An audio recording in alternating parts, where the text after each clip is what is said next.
Já, við ætlum að ræða ójöfnuð í skólakerfinu. Hann komin hingað Helgi Eiríkur Eyjólfsson, doktorsnemi og starfsmaður í ráðuneytinu. Þú hefur verið að skoða, ég held að við kalla það svona norrænu þversögnina í skólakerfinu, að það er eins og að náist ekki að vinna upp ójöfnuð inn í skólakerfinu, eða á það kannski bara við sum ríkin. Já, sko, með það sem kalla norræna þversögnin eða Nordic Paradox er svona hugtak úr kannski lýðheilsuvísindum og heilsu félagsfræði, og það sem þversögnin rauninni, hver hún er rauninni svo spurning af hverju í til dæmis norrænu ríkjunum sem ganga mjög langt með öðnur ríki og velferðaríki að jafna aðstöðumun til dæmis í tekjum, með progressíft skattakerfi,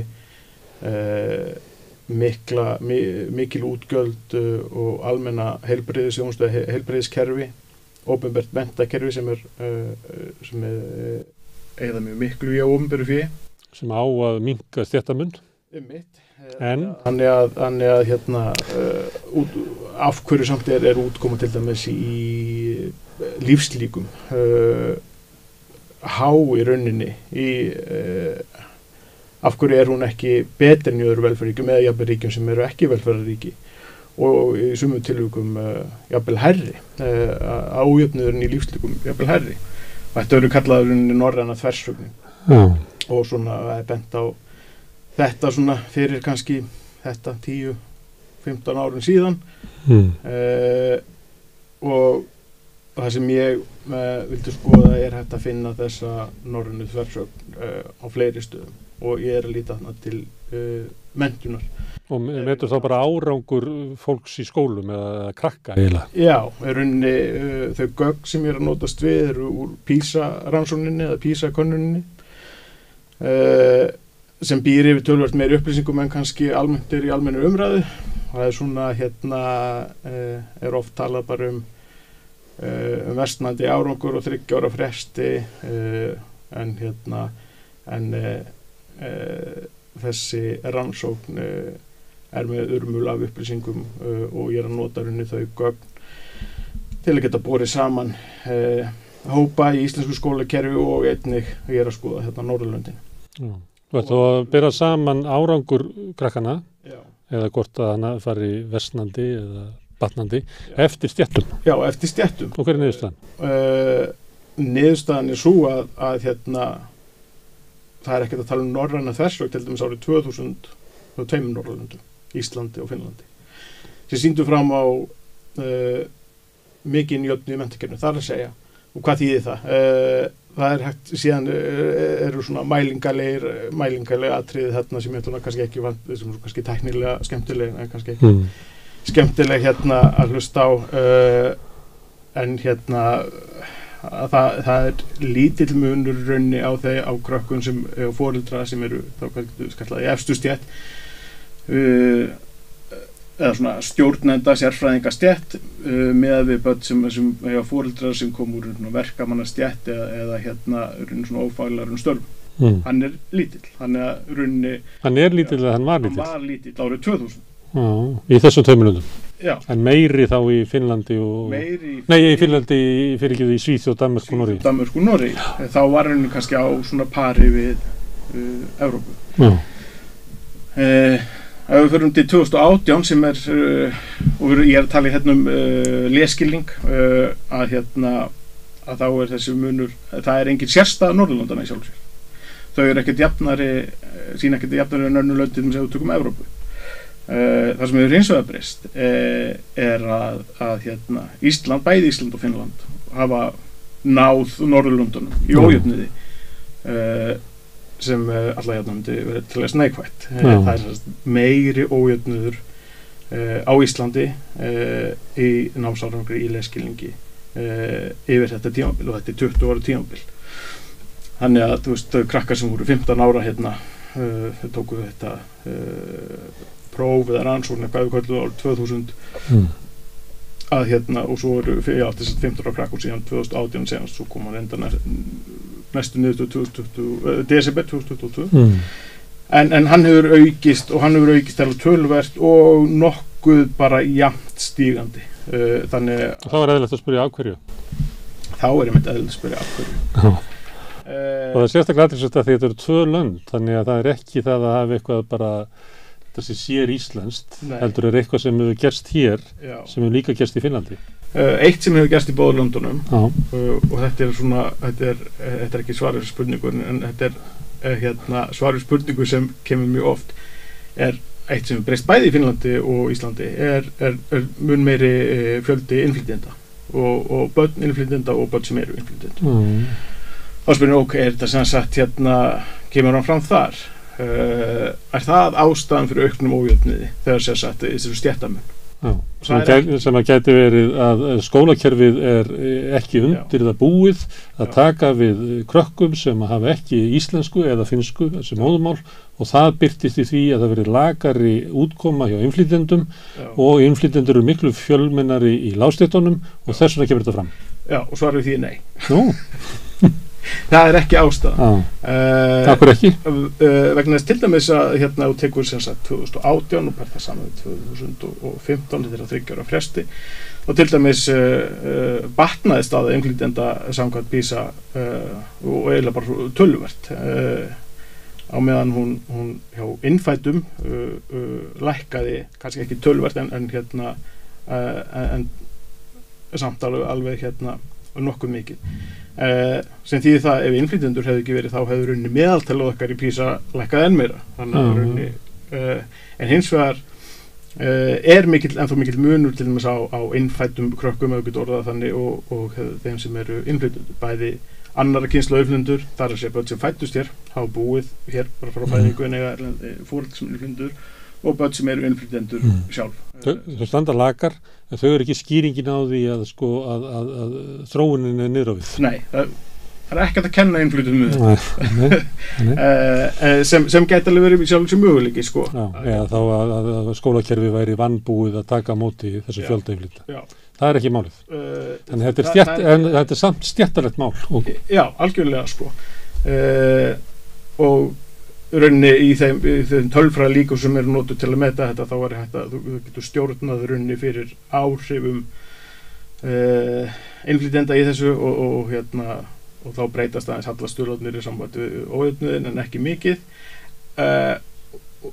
og í þokkabót þá sér þessi ættur ekki gera það vegna þess að þá eru að útskýra í burtu stéttamun sem er sannarlega fyrir hendi stéttamunum er fyrir hendi en ef þú vilt meta til dæmis stöðu innflytjenda burt sér frá stéttamun þeirra þá þyrftir raun og stjórna fyrir stétt og þá kemur líka í ljós sem er þetta líka forritanlegt að töluvörður hluti af muninum á þeim námsárug sem innflytjendur sem ná með við innfætta hann skýrist mjög mikið af stétt og af stéttabakgrunni þeirra það er börn innflytjenda og börn sem eru ég kalla bara annar kynslóð og fyrsta kynslóð innflytjendur til einföldunar og að hann skýrist að mjög miklu leyti, ekki að öllu að sjálfsögðu en mjög miklu leyti af stéttamun þannig að þegar við erum að tala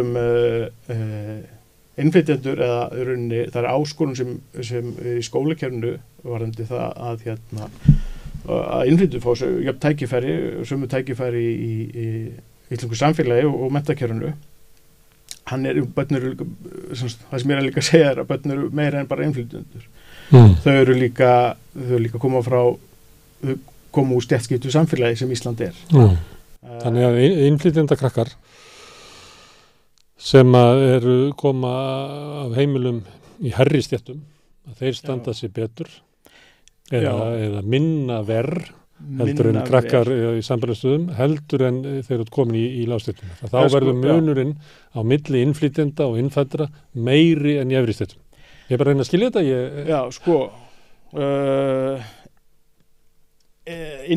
innfættur ég veit ekki passa sér að nota hugtök hann hefur séð nú inclusive er bara barn á íslenskum uppruna úr æðstu stétt sem ná þeim runni besta árangnum í PISA börn sem innflytjendur og eiga foreldri hæstu þeir ná ekki sama árangri samt. Nei, að munur þar á minni heldur en þú fer niður í lægri stéttir. Já, þannig að þú vilt í rauninni, þú spyrðum þú myndir spyrja sko, hver er munurinn á stöðu innflytjenda og börn af íslenskum uppruna í menntakerfinu, þá get ég gefið tölu og svo myndir segja, en hver er í rauninni munurinn burt sér frá stéttamunum, að þá er hann minni. Svo sem gengur ekki að segja þetta eins og ég er að reyna að hugsa þetta. Ég veit bara ekki að skilja alveg rétt. Sko. Það er munur á börnum af heimilum innflytjenda, þar sem að íslenskar öllum líkindum ekki töluð við kvöldverðarborðið. Það munur á þeim og þeim sem eiga íslenska foreldra, þar sem er töluð íslenska við kvöldverðarborðið í efri stéttum. En þegar þú fer neðar, að þá eykst munurinn. Og þá getur maður að dregið það ályktun að það er einhver önnur breyta heldur en það hvort þú sért að innflytjenda heimili eða ekki sem að vegur þyngra þannig að þegar þú leggur þetta tvennt saman að vera innflytjandi og af lágstéttum og þá magnast það upp. Já. Ok. Það er alveg, en það er ekki eins og oft vil verða í svona þegar þú þetta er rauninni bara additiv sko. Þú veist, þetta er hann bara leggst við sko. Sem sagt þannig ef við ætlum að glíma við vanda barna frá innflytjenda heimilum þá er algjört krúsíalt atriði að horfa með einhverja lausnir á stéttamunum. Já, og að það á við alla nemendur og öllum stéttum en ef þú ætlar bara að leysa vanda eða það er áskorun sem innflytjendur standa fyrir þau ná ekki sama árangri bara út af því þeir innflytjendur bara tungumál þá ert að gleyma cirka 40% af vandamál og getur mist marks já, algjörlega ef þú myndir leiðrétta allan ójöfnu, þú myndir gera hann að núli í íslenska menntakerfinu þá myndir bara, það hefur engin áhrif að því það er ekki allir nógu sumargrein það er engin breytileiki eftir stéttum þá var búin að lesa tæplega helming af muni á innflytjendum og á íslenskum uppruna. Þannig að þurfum að setja í samhengi hversu mikið skiptir þetta máli. Vegna þess að líka að börn innflytjendur sko stéttabaggrunur þeirra hann er mun óhagfelldari ef við getum orðað á svo heldur en barn af íslenskum uppruna. Það er að segja innflytjendur sinna verkamanna störfum og láglaunastörfum miklu meiri mæli en íslensk. En áður en við glímum við spurninguna hvað gerðist og þú ert eiginlega að ýta því frá því að það er ekki nóg að horfa á fjölgun innflytjenda í kerfinu. Að þjóta nefna innflytjendur og stéttir að þá fyrir nokkrum árum þegar var verið að ræða um niðurstöðu PISA þá var meira rætt að skólarnir út á landi stæðu hallari fæti heldur en skólarnir í höfuðborgarsvæðinu. Áhersla var meira þar. Mér finnst þú svona undanfarið að það verið meira á hvað strákarnir standa sig ver heldur en stelpurnar. En ef að maður tækir þetta tvennt inn, sem er fjöldi innflytjenda og stéttir, getur verið það á munurinn á milli skólanna á höfuðborgarsvæðinu út á landi bara leiðréttist við það, með því að leiðrétta fyrir þessu tvennu? Já, sá munur ef þú ferð í svona geografískan mun á námsárangri eftir PISA þá er hann að mestu leyti komið vegna mismundi stéttastöðu. Þannig að það að tala um mismun á landsbyggðinni og höfuðborgarsvæðinu er eiginlega marklaust. Þú ættir eiginlega að vera að tala um mismun á milli stétta. Ég er marklaus að en það er bara því að ég meina, ef þú vilt tala um hann mun þá getur ekki sleppt í að tala um stéttir. Þú getur ekki að tala um sleppt í að tala um ójöfnu, alveg eins og þú getur ekki sleppt í með innflytjendur. Þannig að, þú veist, það er ansi margt sem bera saman brunni þegar við ræða allskinn svona málefni að þú getur ekki skiluð þau að þú talar ekki um stéttir. En við tölum ekki um stéttir. Og þú segir að ég var að vísa til umræðu sem var bara í samfélaginu fyrir nokkrum árum um þetta. Akkurat. Og ég sagt að það var aldrei þannig stéttir í því, samingi. Nei. Við verðum eiga svolítið erfitt með að tala um stéttir, minna erfitt held ég akkurat núna heldur en kannski bara fyrir örfáum árum. Guðmundur Oddsson sem er prófessor í félagsfræði Háskólann á Akureyri kallaði þetta góðkunningi Rauðaborðsins kallaði þetta stéttafælni sem ég veist snilldarhugtak.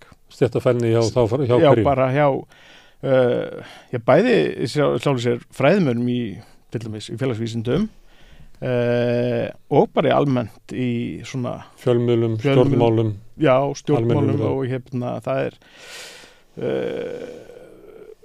sko einhvern tíma hélt maður að hvenær kom út grein hjá Þorbirni Broddasyni sem var prófessor í félagsfræði og einna bara stofnendum deildarinnar.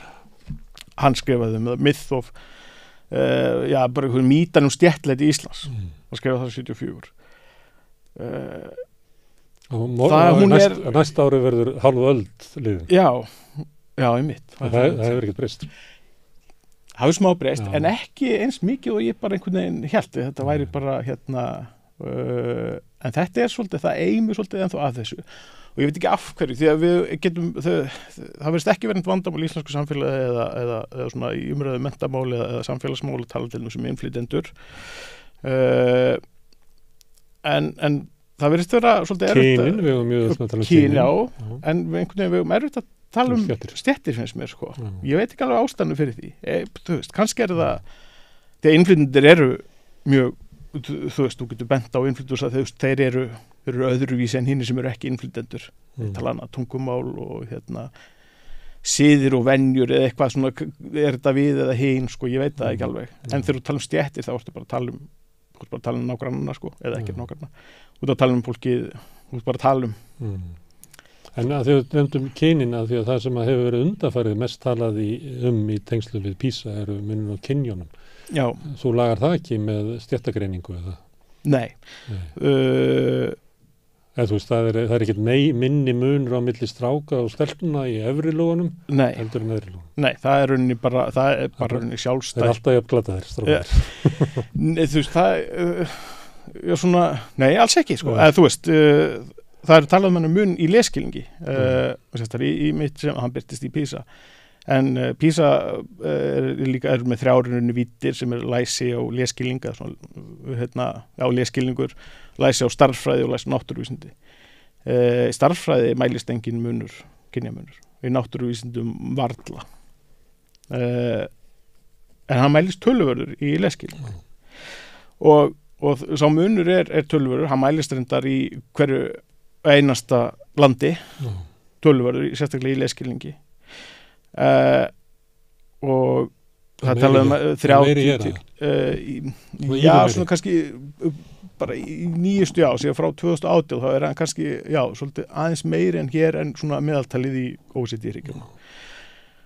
En við viljum setja það í samhengi, sko, því að þá sko munurinn á þeim sem börnum sem koma á fróldum í sannsagt, getur kallað verkamannastétt með svona stétt stjórnenda og herri sérfræðinga.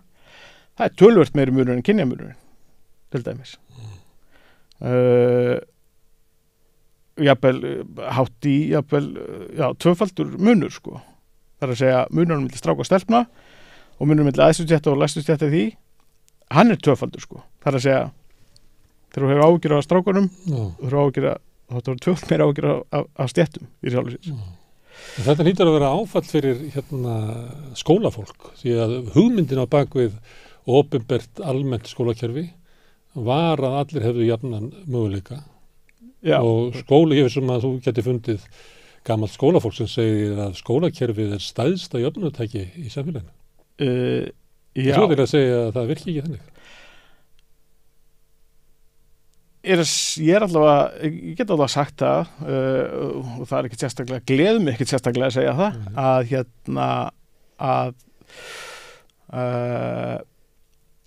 að þessi munur hvað við segja, að skólins jöfnunartæki sem er eiginlega, þú veist, ástæðan fyrir opinberu menntakerfi, komplett, það hefur eitthvað gerst, hvort að það hefur eitthvað gerst í skólakerfinu, hvort það hefur bara gerst því að börn eru meira en bara nemendur, þau lífa í samfélagi, þau lífa í samfélagi sem hefur breyst mikið á 20 árum, að en skólakerfi er til þess rauninni ætlað að því að þessi munur er til staðar bara félagslega það getur kallað það nánast einhvers konar lögmál, sko, að það sé lagskipt samfélag eru lagskipt en í rauninni afleiðingar lagskiptingarinnar það reynt að leiðrétta það með meðlans með skólakerfi opinberu menntakerfi, opinberu heilbrigðiskerfi. Það á ekki skipta máli hvort á hvað stéttu kemur, hvort þú fáir þá heilbrigðisþjónustu eða þá mennta þjónustu sem þú þarft. Og þú ert að segja að ef okkur hafi tekist það fyrir 20 árum, já, þá okkur að taka það miklu verið í dag. Já, því miður. Þá er bara allt sem bendir til þess. Ok, þá komum við að spurningu sem var áðan. Af hverju hefur breytingin orðið? Og við vorum búin að afgreiða þarna með innflytjendur. Það er ekki gott að einblína það. Það svarar ekki í niðurstöðunni. Nei. Þá getur verið, hefur skólakerfið versnað eða hefur staða lágstéttanna verkafólksins hefur hún versnað. Og það var ekki endilega, það getur verið efnahagslega, það getur líka bara verið svona staðan í samfélaginu að fólki sé meira undirsett í dag heldur var áður. Það hefur orðið minni hugmyndum jöfnuði í samfélaginu, þannig að það fólk, krakkanir, fara í skólan með þetta svo mara á bakinu, stéttaskiptinguna. Alveg örugglega, það er engin ein orsök. Það er ekki, þetta er orsökin. Þetta er það sem gerðist eða breytti sem olli þessari samfélagslegu breytingu. En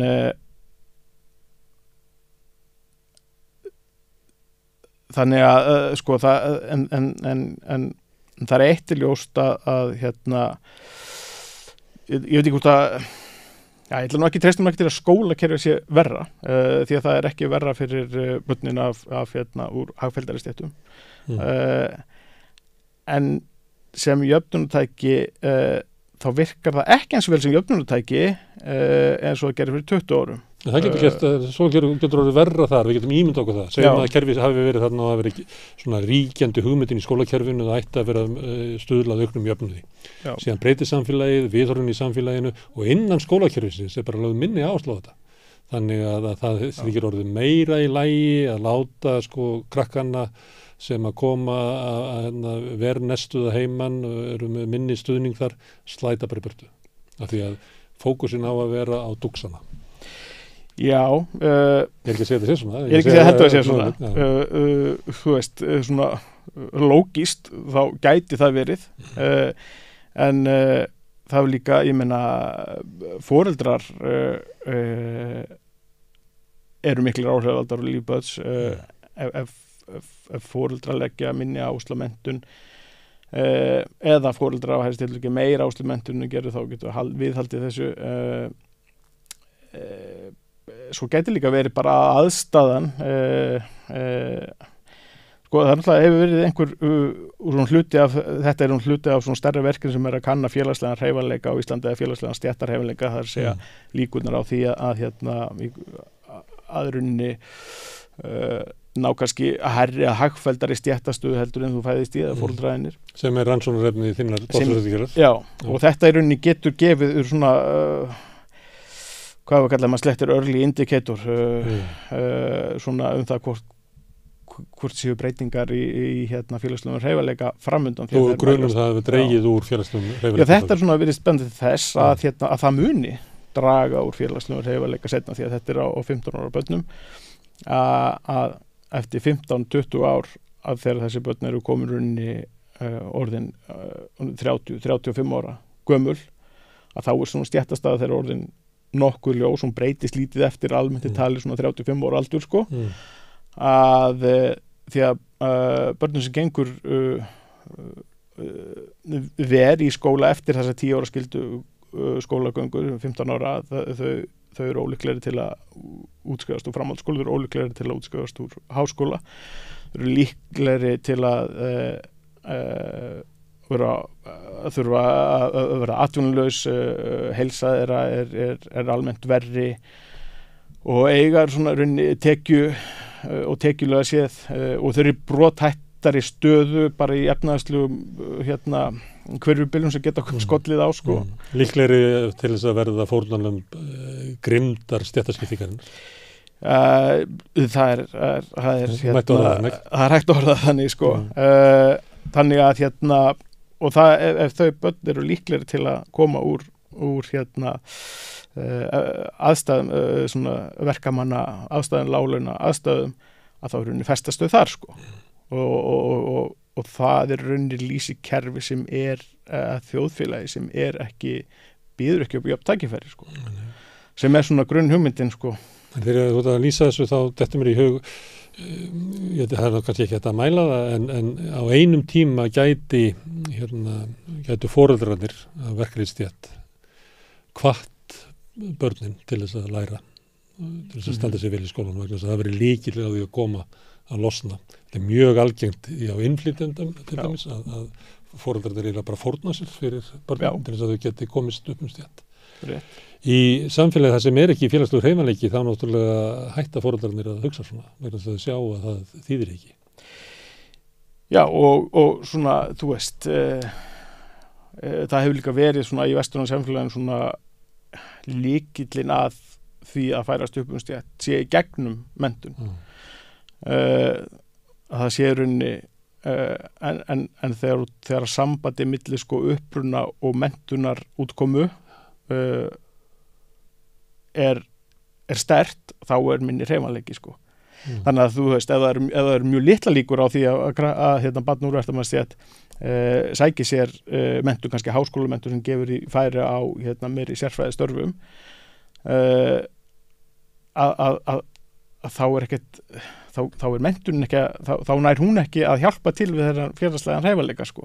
Þannig að það samband, það er að segja stétta uppruni og menntun, ef það sambandi er veikt, að þá og síðan ertu með sambandi milli menntunar og rauninni enda stéttastöðu, svona destination er það kallað, að það sambandi er sterkt, að þá er menntun mikið hreyfiafl í félagslegum hreyfanleika. Þannig en ef sambandi milli sko og stétta uppruna og síðan þeirra menntuna sem þú segir ef það fer að vera meira stýrandi, þá er menntunin ekki, getur hún ekki verið það hreyfiafl sem þarf til að í rauninni að valda félagslegum hreyfanleika, þar sé að skipti minna máli hvernig aðstæðu fæðist. Ég veit ekki alveg hvort það kom nógu skýrt sko. En eina því við erum að tala hvað getur verið, þú veist, kerfi getur verið lakara og það er svona, þú veit ekki alveg, það getur verið innflytjendunir, það er ekki alveg. En ein leiðin getur verið svo að sko staða lágstéttanna innan ófaglæru verkafólks sé einfallega verri í dag, annarkvort efnahagslega, að það sé bara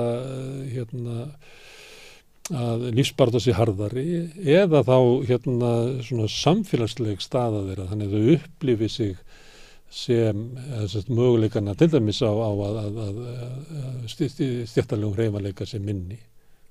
Það var einn möguleikin að hópurinn, hann standi bara áður en kemur að skólanum. Já, það er ein önnur svona tilgáta og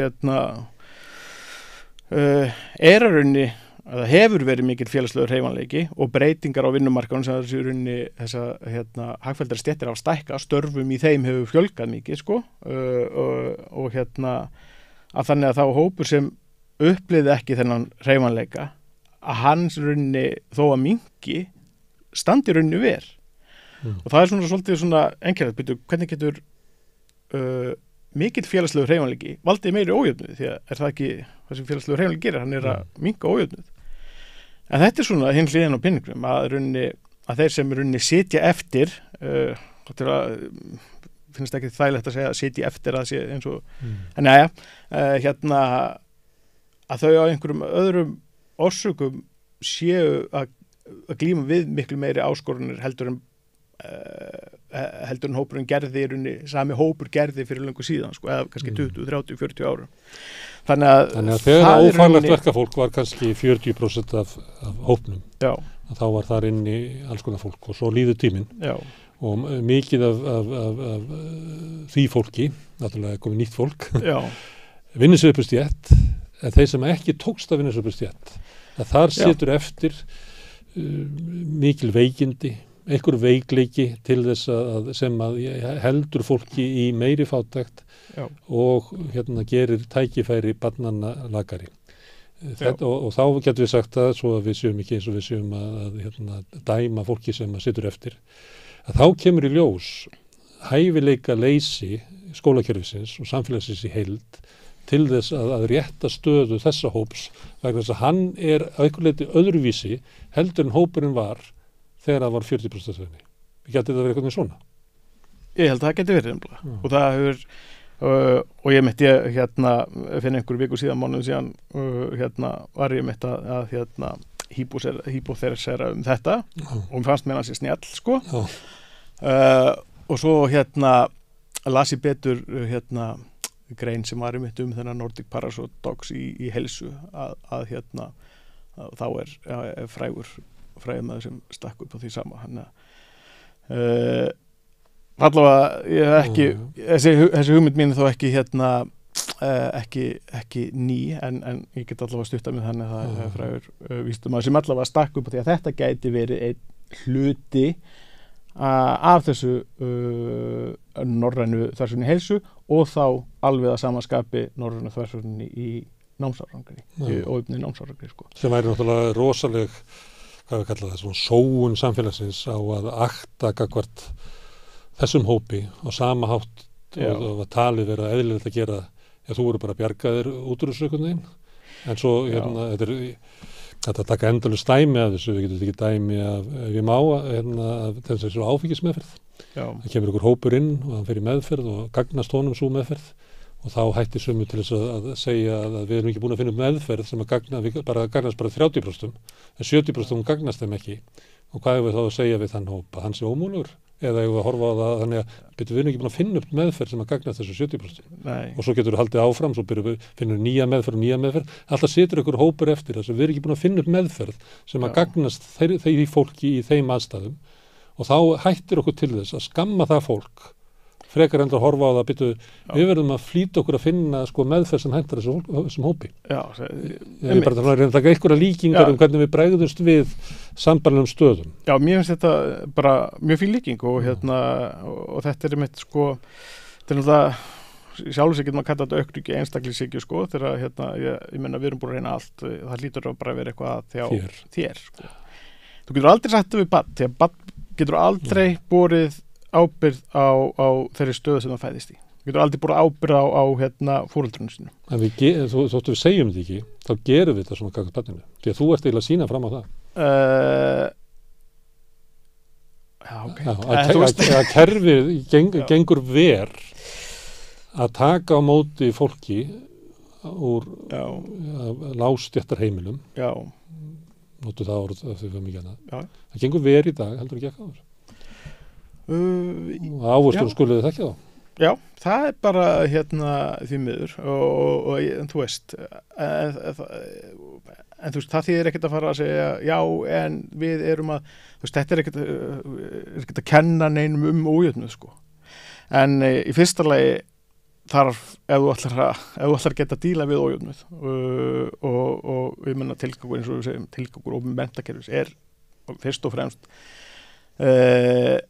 þó að kannski sé ekki mjög hávært í svona almennu umræðum skólamál, þá er það að leiðrétta aðstöðum með barna. Þannig að börn ber ekki sök á þeirri aðstöðu sem þú getur það bara ekki. Hvorki siðferðislega né lagalega né annað sko.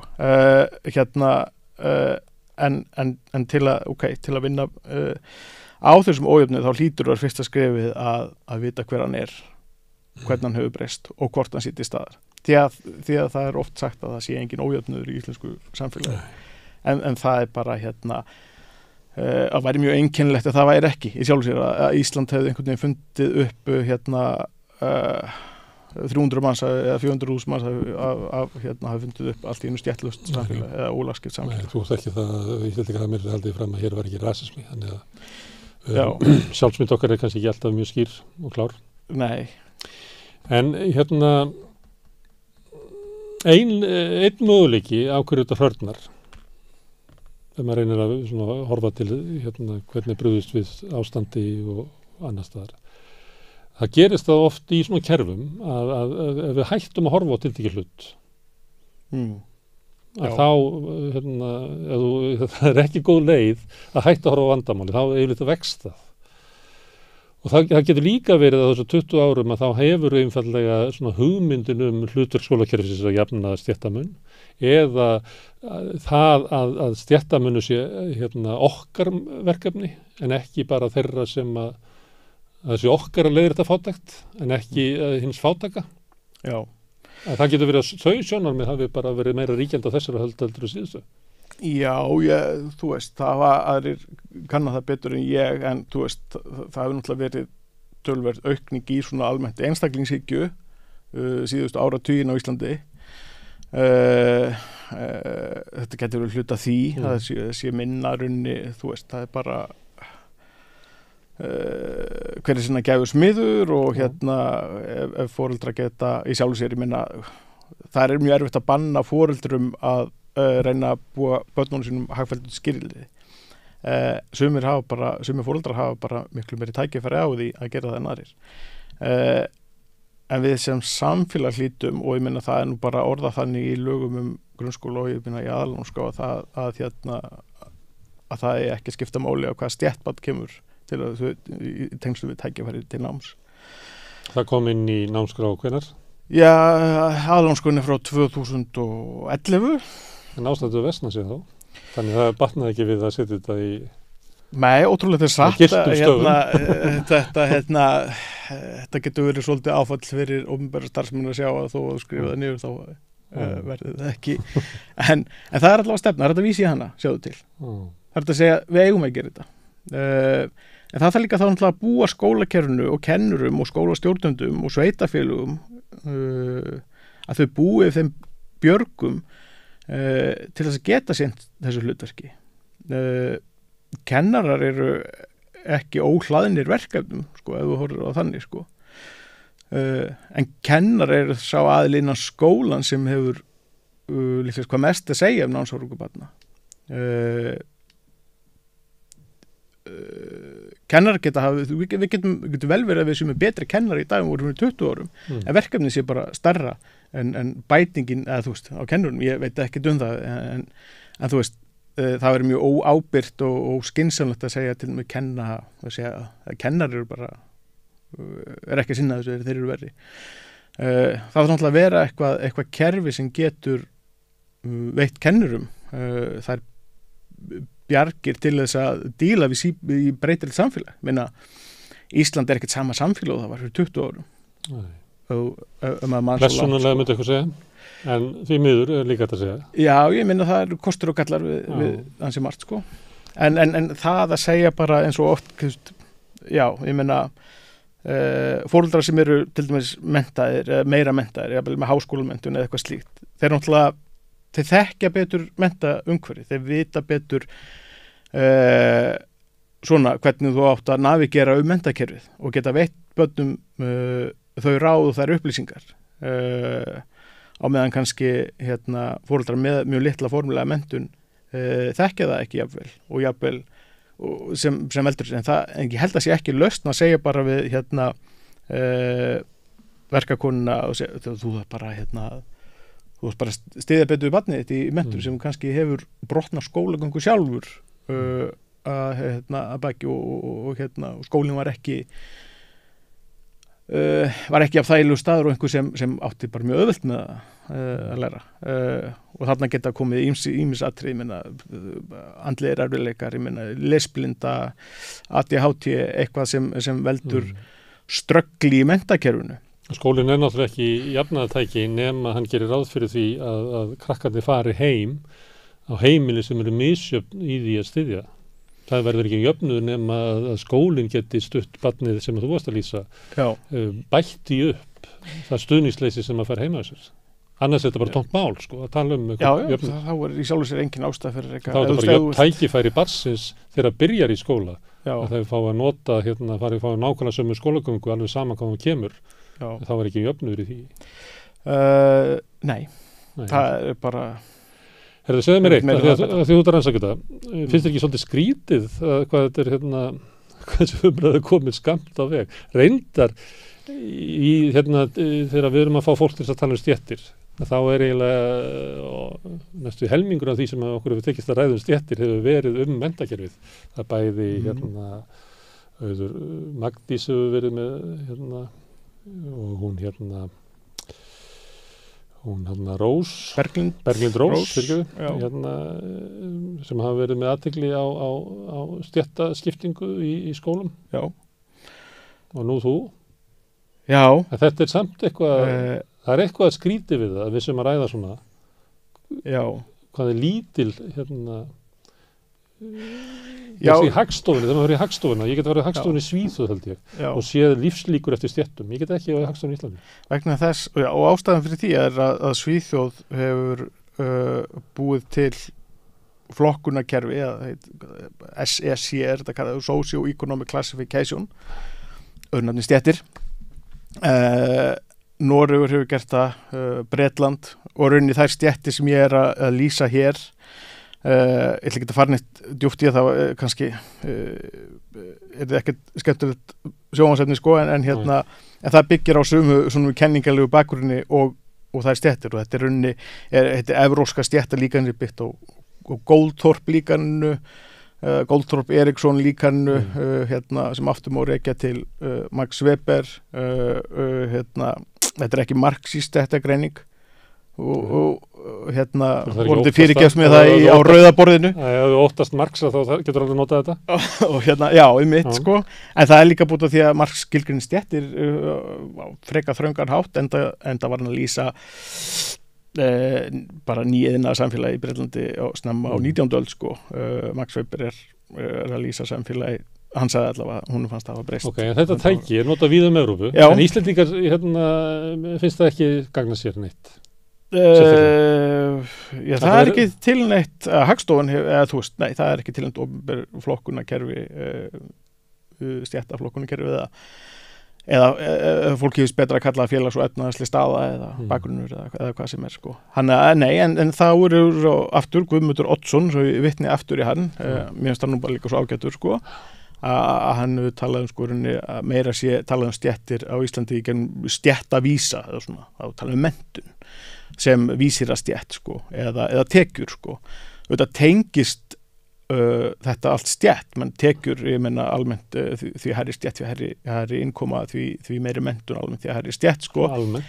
Já, almennt sko, en menntun er ekki stétt, stétt er heldur ekki menntun sko, og tekjur er ekki menntun og svo víðir sko. Það er að segja að það eru mismunandi félagslegir mekanismar eða svona mismunandi félagslegir gangverk sem rauninni stýra þessu, það er ekki sömu sko, ef þú bætir hérna eins og því sem ég verið að segja með stéttir, og þú bætir til menntunar bakgrunni við, þá hefur það sjálfstæð áhrif sko. Það er að segja, barn sem er rauninni með foreldra verkamannsstétt og enga formulega menntun eftir rauninni grunnskóla. Það er í enn verið stöðu, en barn sem er til dæmis með foreldra sem er aðeins meira menntað og er í sömu stétt sömu skýta laununum. Já, þannig að þetta er ekki bara skáldsins er betur sett heldur en skúrikakonunnar.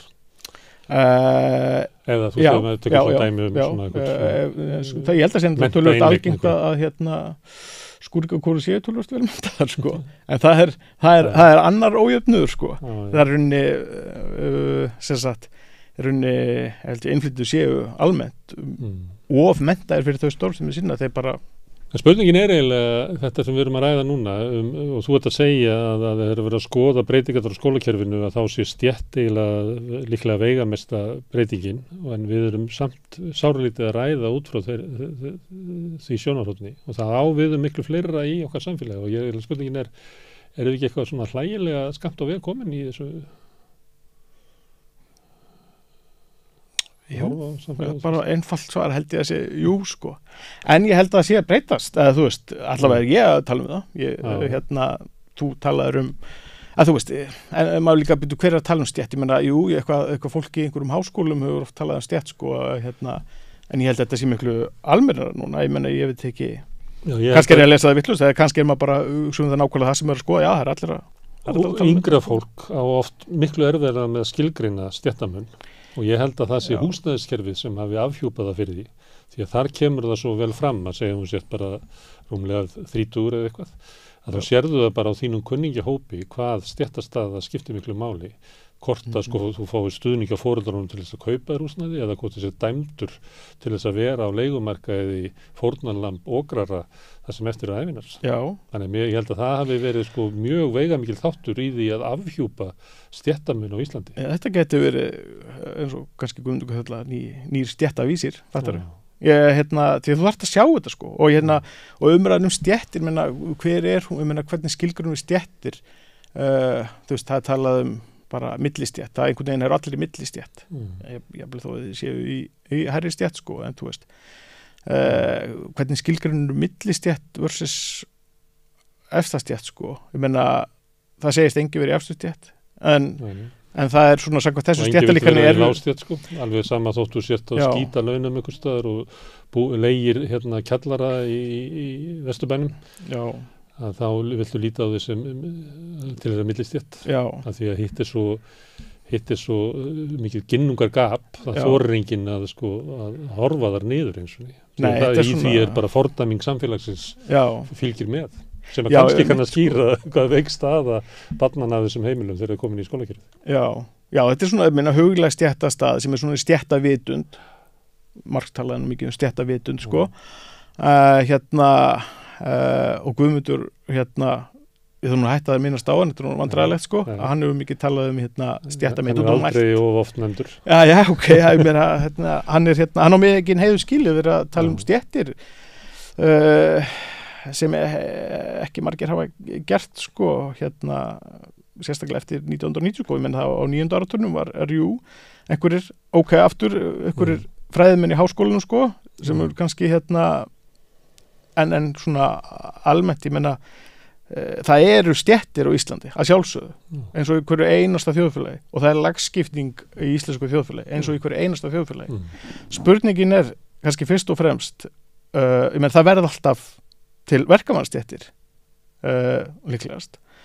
En það þýðir ekki að aðstæður þeirra eigi að vera óhagfylltari en þeirra sem eru í efstétt. Það er bara, þú veist, þú getur haft á skoðun, en ég á erfitt með að sjá réttlæti í því, og það er líka þjóðfélagslega ekki neitt sérstaklega hagkvæmt sko. Þetta eru hagfræðingar mikið farin að tala miklu meira félagslegan hreyfanleika, meðal annars, kannski svolítið og jöfnuð sem sjálfstætt markmið. Já, og alltaf þegar hagfræðingar byrja að tala einhverju félagsfræðingar að tala í 50 ár, þá fórst fólki að merkilegt sko, en og það getur verið svolítið taugatrekkjandi fyrir félagsfræðinga, en maður reynir að horfa það bara jákvæðum frekar. Helgi, Eiríkur, kæra þakki fyrir að koma hingað við rauðaborðið og ræða stéttir. Takk fyrir að bjóða mér. Já, gangi vel í þínu doktorsnámi og starfinu í menntamálaráðuneytinu.